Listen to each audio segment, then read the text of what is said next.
Present में जीने का मतलब और ना जीने का मतलब पहले क्लियर करते हैं। जो बंदा प्रेजेंट में नहीं जी रहा है वो क्या कर रहा है कि मैंने इतनी बार ट्राई किया, नहीं हुआ, अब भी होने वाला तो है नहीं। पिछली बार भी मैं गया था, वहां पे जाके नर्वस आ गया था, इस बार भी अगर ऐसा हो गया तो पता नहीं मेरा क्या होगा। तो वो पास्ट में जी रहा है या फिर फ्यूचर में। अगर नहीं हुआ हो तो पता नहीं घर जाके कितने जूते पड़ेंगे।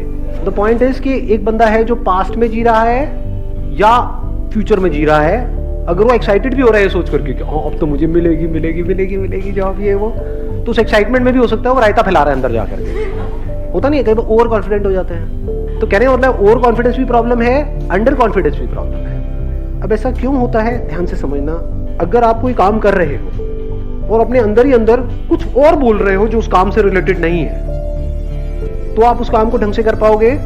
या अगर वो काम कर रहे हो उसी से रिलेटेड बोल रहे हो तो उस काम को ढंग से कर पाओगे?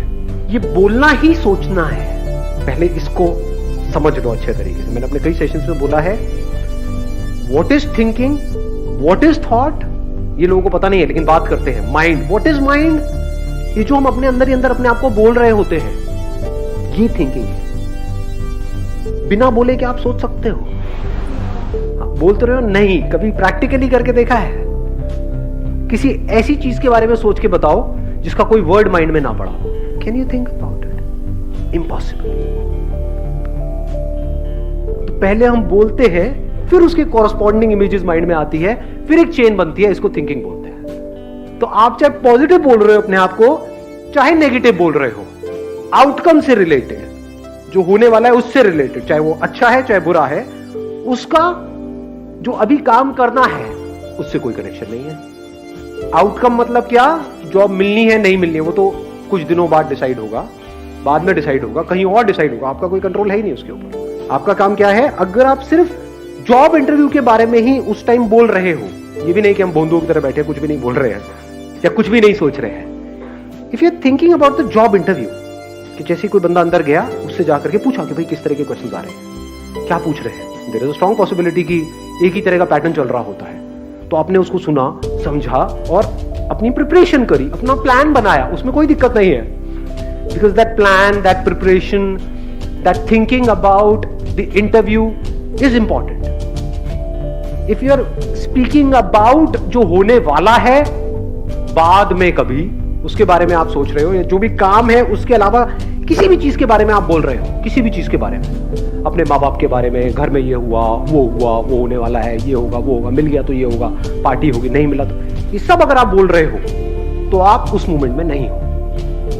बट अगर आप बोल रहे हो उसी से रिलेटेड जो आप काम कर रहे हो, जैसे अगर खेल रहे हो फील्ड में, तो अगर उस खेल से रिलेटेड आप बोल रहे हो अपने आप को, कि बंदा सामने से आ रहा है, मान लो फुटबॉल खेल रहे हो, कि ये आएगा, आकर के मुझे टांग मारने वाला है, मैं गिरने वाला हूं, क्यों ना मैं ऐसा करूं, यहीं पे रुक जाऊं, इसको लगेगा मैं निकलने वाला, ये करके मैं यहां से निकल जाऊं। ये सब हो रहा है, यही थिंकिंग है।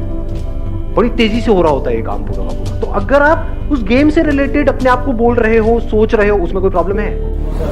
कोई प्रॉब्लम नहीं। That means you are there in the present moment. But अगर उस टाइम पे देखना ये है कि सामने वाला ओपोनेंट कैसा है, उसकी स्ट्रेंथ क्या है, उसकी वीकनेसेस क्या है, मैं कहां से जाऊं, कैसे जाऊं, ये सोचने की बजाय अगर आप सोच रहे हो, आपकी नजर पड़ी वहां पे ट्रॉफी पे और उसके बारे में सोच रहे हो, इमेजिन कर रहे हो कि वो ट्रॉफी मेरे हाथ में होगी और फिर पूरी कंट्री सेलिब्रेट करेगी, ये होगा, वो होगा, I will create history, then आप फ्यूचर में हो, आप उस मोमेंट में हो ही नहीं। अब आप हार जाओगे। आपकी सक्सेस जो है, जिस भी फील्ड में आप जा रहे हो, उसका कनेक्शन है कि आप अपनी 100% कैपेबिलिटी पे परफॉर्म कर सकते हो या नहीं कर सकते। इसको ध्यान से समझ लेना। कुछ और एक और लेयर निकल करके आई है। मतलब आपकी कैपेबिलिटी ये है, यहां पर है, किसी और की कैपेबिलिटी ये है, आप उससे हार जाओ, कोई प्रॉब्लम नहीं है। पॉइंट ये है कि क्या आपने अपना 100% दिया? अगर आपने अपना 100% दिया और आप उस बंदे से हार भी गए, तब भी आप जीत गए, क्योंकि आपको 100% देना आ गया लाइफ में।